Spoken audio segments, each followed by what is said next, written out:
Hey, this is WhyBeAre with BeamNG.drive, and today we're going to take a look at Dummiesmod, which is a mod that has nothing at all to do with dummies or anything. That's just the name of the guy who made the mod. So this mod actually adds a few features to BeamNG.drive that are not present in the normal version of the game. The first feature I want to talk about is simulated tire wear, which means the game can now keep track of how worn down your tires are, and if you wear them down completely, they will burst. It doesn't affect the amount of grip the tires have though, but that is a possible feature for the future versions of the mod, the author has said himself. And you may or may not be wondering, how do you know how worn down your tires are?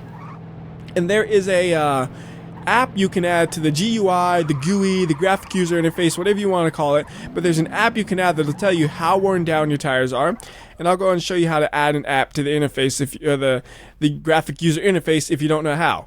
So what you're going to do is you're going to go to the bottom right and hit the plus sign, and if you installed the mod correctly, you should get an app right here that is tire wear. And yes, the game really calls them apps. Right there it says apps, so I just call it an app too. But you can go ahead and click that, and then you can place it wherever you want, and you now have something that'll tell you how worn down your tires are. And you can see just from that little bit of driving we've done, the front left tire is already worn to 7.5%. And if you get them to 100%, that's when they burst. And it'll take a while for me to wear these tires down to 100%. But the way the wear seems to work is if you're driving along and not skidding, making any skid marks or anything, they don't wear down. If you're skidding, that's when they wear down. It just is the way the mod is made. But trying to wear down the tires with the truck is going to take forever, and I'll probably ruin the truck before I ruin the tires. So I'm going to switch to a different vehicle that'll be really good at ruining tires, which is the Subaru Impreza, because it has a turbo, which means I could just go like 200 miles per hour, then slam on the brakes, and that'll just ruin the tires like that. So let's grab the Impreza, make it blue, because you got to have a blue Impreza.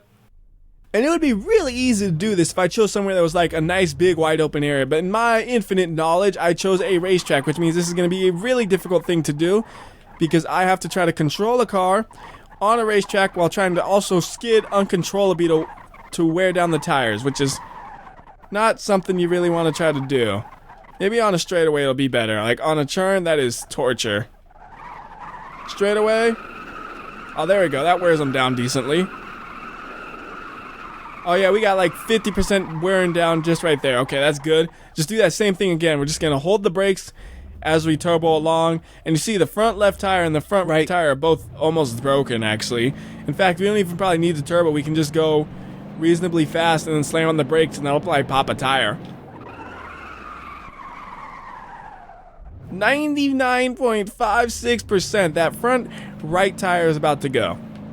We can get slow-mo so you can see it actually explode, but it's going to be a little underwhelming if you think it's going to be something fancy. It's nothing fancy, I'll tell you that now. So there we go, boom, 100%. And you can see it popped. And now, it's like part of a tire. You see the rubber's still there, but not all of it's there. And also, I can't go back to real time. That's weird.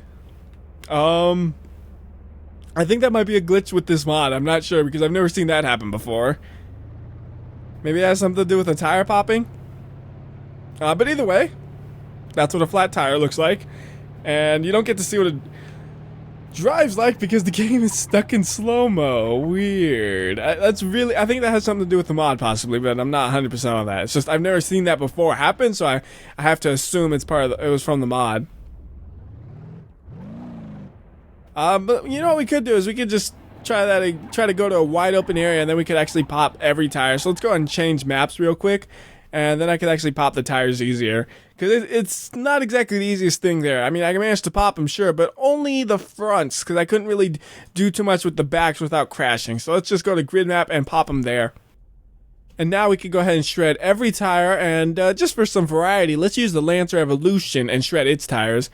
But it should be pretty easy to do this now that we have such a big open area to do anything in. All we do is just drive around, do some donuts, or just slide around really. And look, one of the tires is already at 30%, 50%, 70, 80, and popped. 3 tires left. Another popped.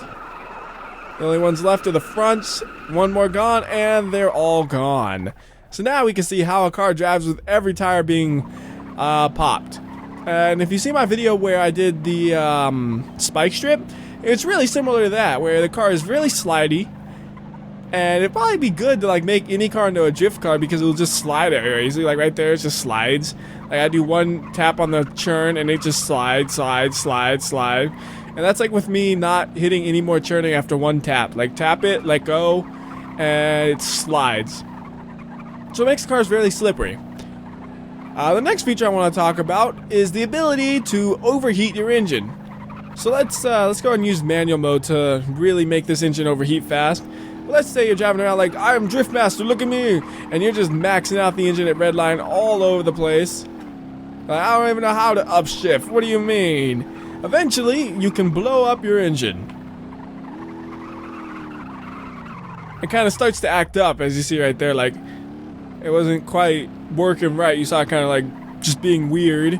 I guess you could say, like right there, you see, like if you watch the tachometer, you'll notice it kind of just drops sometimes because it's getting so close to being blown up. See, like right there. Did you see that? Watch. How it just kind of cuts out for a second. That's how you know the engine's about to blow up soon. There's also a console command you can use to tell you how much health it has, but as of right now, there's no fancy UI element that'll tell you how long until your engine blows up. But you see, we're driving around mostly near redline, and the engine is still working, but just barely at this point, and now it's toast. That engine is no longer going to function. It is 100% dead. And that's just one of the features the mod adds. And you can disable that feature if you don't want that one, but you just want the tire wear as well, I believe. But I have it all on just so I can show you all of them. The last feature I want to talk about is the ability to have a rev limiter that you can bounce off of. Normally in BeamNG.drive, if you hold the throttle down all the way, it kind of just sticks it to the maximum RPM. So right there you see it just sticks to about 7,000 RPM. With this mod, you can add a rev limiter so it bounces off of it like most production cars would do versus just sticking it like you just saw. So I tried to incorporate that into the VW Polo, and it kind of works. It doesn't really feel right when you're in neutral. It bounces too viciously, but when you're actually in gear, it seems to work pretty well. And I'm not sure if that's just the way the mod is or if it's the way I set it up, because I had to actually add the numbers and stuff, and I might have needed to tweak the numbers for the actual red line of the engine or something. I'm not really sure, but here's an example of it actually being in use. See what I mean about viciously? It bounces like really hard, but when you're in gear, it's not as noticeable. Like, still seems a little faster than it should be, but it's not as bad as it was when you were in neutral. And one thing I should point out is when you don't have that rev limiter, you could blow up an engine really fast. Like really, really fast. So I'm just going to grab the bolide and then hold it at full throttle and see how long it lasts. So 1 1000, 2 1000, 3 1000, 4 1000, 5 1000, 6 1, about like 5.5 seconds. And that's just with me counting, and I usually do that fast. So maybe 5 seconds holding it at full throttle before the engine just overheats and is dead, which is probably a bit too fast. Like, that's really fast. It's not as noticeable if you're like drifting around because you don't quite hit that high of an RPM most of the time. But if you're like just doing donuts or something, you're gonna blow up your engine before you know it. If you're doing donuts or also just burnouts, your engine's gonna be toast before you know it. So like if you wanted to just get rid of the rear tires like this, your engine's gonna blow first. Like right there, the engine's done. So you're never gonna wear the tires down before the engine most of the time. And like I said, I think you can disable that, but I didn't for the video, just so I can show off everything that the game has to offer. I mean, the mod has to offer, excuse me. And I think that's it. So till next time, this has been WhyBeAre. I'll see ya.